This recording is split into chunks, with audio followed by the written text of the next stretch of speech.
আমার চোখে দেখা ইউটিউব চ্যানেলে একটি নতুন পর্বে আমি সুপর্ণা চলে এসেছি একটি নতুন ভিডিও নিয়ে। আজকের পর্বে আমরা জেনে নেব সরস্বতী পূজার পুষ্পাঞ্জলির মন্ত্রটি। হিন্দু ধর্মের একটি অন্যতম পূজা হল সরস্বতী পুজো।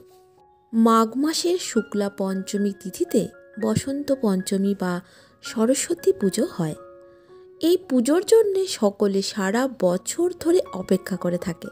বিশেষত শিক্ষার্থীদের জন্য সরস্বতী পুজো খুবই স্পেশাল।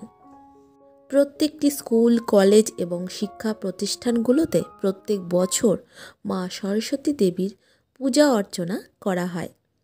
এবার আমরা সরস্বতী পূজার পুষ্পাঞ্জলি মন্ত্রটি জেনে নেব।